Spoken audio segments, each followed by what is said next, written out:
Hi everyone, today I'm making cornmeal pone for the first time and I want to bring you along with me on this journey. I've made corn pone before but not with cornmeal. I've used the dry soaked corn and it was perfect. But this is the first time using cornmeal directly. So let's see how this turns out. I will give my honest review at the end. Into a mixing bowl, let's add some fine grained cornmeal. We're going to add some brown sugar to this. And we're going to add some grated coconut, which I peeled off the crust. As cornmeal is already very gritty, but this coconut is optional. Add it to your mixing bowl with the sugar and the cornmeal. And we're going to begin to toss things up a bit. Next, we have our spices. We are using pumpkin spice, mixed spice, salt, black pepper, ground cinnamon, and we're going to grate in a fresh piece of nutmeg. We want this pone to have some really amazing flavor. We're using about a third of a whole of nutmeg. Don't worry about the written recipe because it's going to be in the description box. We're adding some raisins and let's add all our spices. We're going to combine all the spices, the raisins and everything together and give it a really nice blend. And let's use some good homemade coconut milk. So we have one medium-sized coconut. We're going to cut it up into small pieces.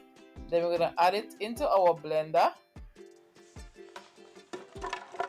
We're going to add some water and this is where we're going to make our homemade coconut milk. If you have the canned coconut milk, that can also be used. Once blended, we're going to strain it and then we're going to add it to the mixture. And this is to make sure that the cornmeal does not clump. We're going to use some dark vanilla, which this is my favorite vanilla, and we're going to mix everything in. To create some moisture, we're going to add some melted unsalted butter and mix it in. And we're going to work very fast because the cornmeal will really suck up these amazing flavors. Once the butter is mixed in, we're going to add a second batch of liquid. For the second batch of liquid, we're going to use some ginger, chopped and add to a blender. Then we're going to add some pumpkin. The flavors of the pumpkin and the spices really worked well together. And some canned coconut cream. If you want to try this recipe and you don't have coconut cream, you can use the measurement in coconut milk. Add it to the blender. And we're going to blend this until it's nice and smooth and flavorful.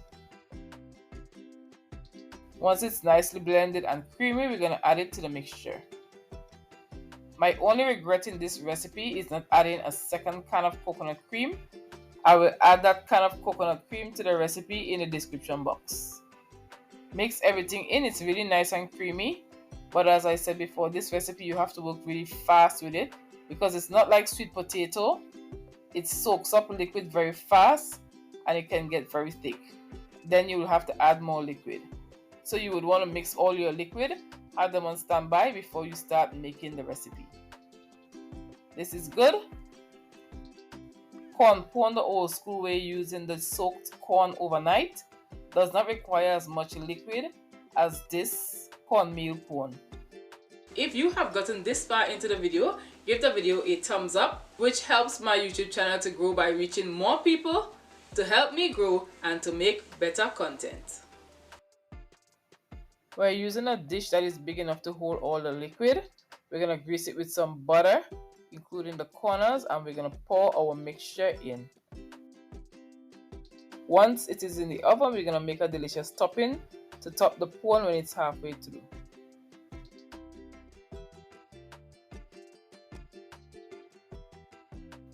We're going to bake this at 350 degrees Fahrenheit for 35 minutes. Allow it to firm up. If you have foil, you want to cover it before it goes in the oven. And then we're going to brush our topping. For the topping, I have some brown sugar in my bowl. And we're going to add some more coconut milk. And we're going to give it a mix. It's a bit thin, so I'm going to add some coconut cream to this. I didn't use the canned coconut cream, I used the coconut cream in the box, which is this pure 100% coconut cream. Of course, you can use coconut milk in the can on its own. Add it to a sauce pot and let it come up to a rapid boil. It's going to smell something like coconut fudge. And then we're going to pour it into a bowl. Let it cool down. After 35 minutes and the pone is almost done, we're going to pour half of it on the top and spread it, and we're going to put it back in the oven for another 35 minutes. This keeps the top of the pone very moist and gives the pone that additional flavor. And of course, when serving this, you want to make sure that you serve it very hot. This is where it maintains the most moisture, and we didn't add any flour to this. This is what it looks like before it goes in the oven, and after 35 minutes, this is what it looks like. And we're gonna simply pour the rest on top. It smells so amazing. It smells like something between a coconut fudge and a pone, but the taste of it is closer to a pay me with better flavor. Does it taste better than cassava pone or sweet potato pone? Absolutely not. But it's very, very delicious. And if you wish to try it, I will leave the recipe down in the description box for you. On a scale of 1 to 10, I would give cornmeal pone an 8.5. We have now come to the end of our recipe. If you enjoyed the video, give the video a thumbs up, a subscribe. Help me to grow my YouTube channel by sharing. Tell a friend to tell a friend to tell another friend, and see you in another one of my recipes.